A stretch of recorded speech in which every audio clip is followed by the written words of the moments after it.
أستغفر الله العظيم أستغفر الله العظيم أستغفر الله العظيم الذي لا إله إلا هو الحي القيوم وأتوب إليه لا حول ولا قوة إلا بالله العلي العظيم أشهد أن لا إله إلا الله وأشهد أن محمدا رسول الله رب اشرح لي صدري ويسر لي أمري واحلل عقدة من لساني يفقهوا قولي. Assalamualaikum warahmatullahi wabarakatuh. Hadirin yang dirahmati oleh Allah Subhanahu wa taala, marilah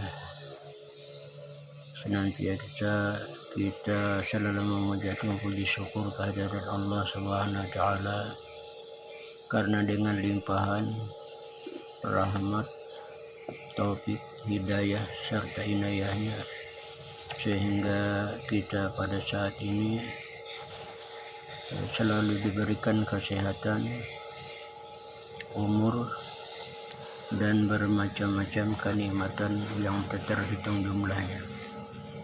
Salawat dan salam tak lupa kita pasrahkan kepada junjungan Nabi besar Muhammad SAW beserta para pengikut beliau hingga yaumil akhir.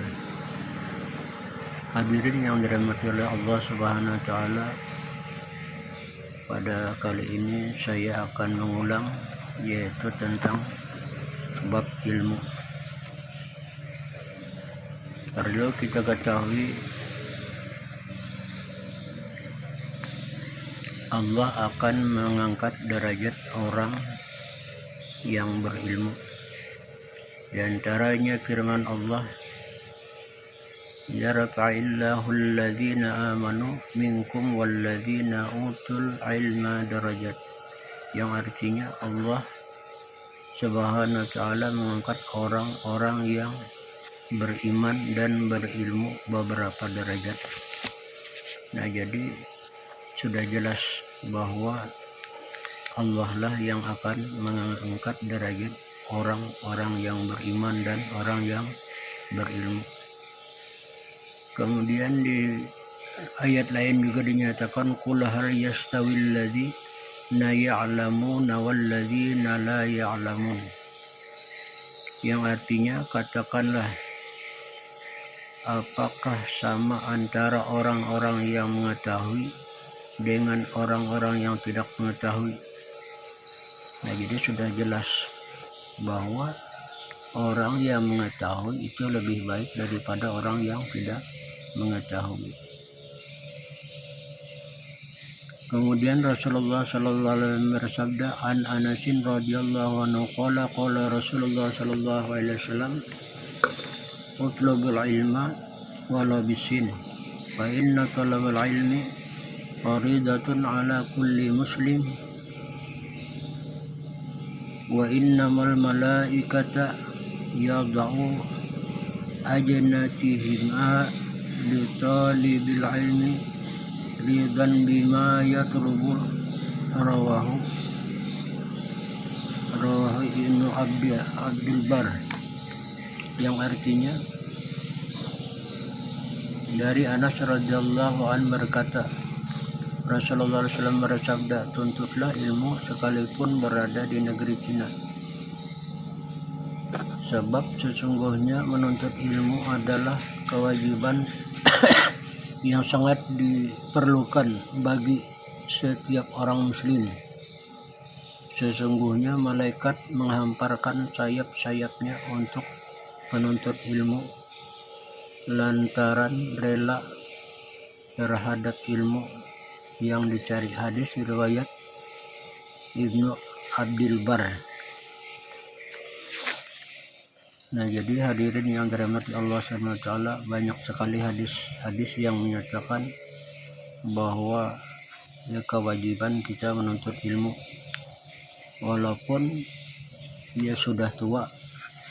Nah, juga tetap kita masih diberi kesempatan untuk menuntut ilmu,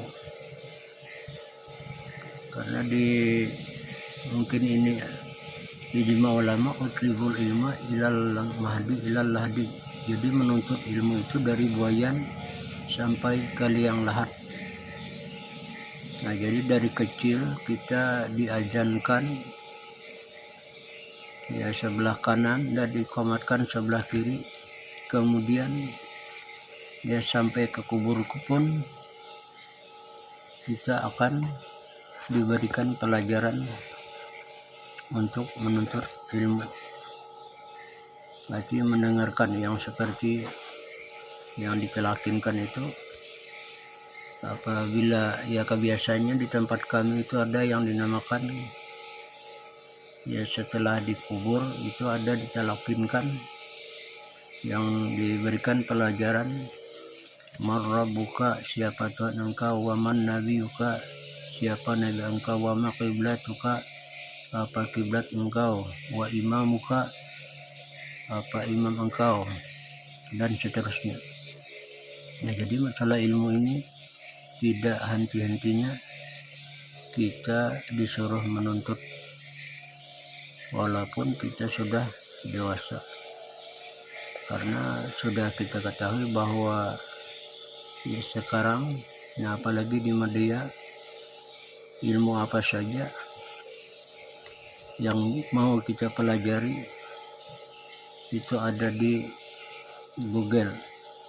Namun ya alangkah baiknya kita ya berhadapan dengan guru, karena kita langsung kalau berhadapan dengan guru itu di mana ya kekurangan kita, kesalahan yang perlu kita ya ketahui langsung.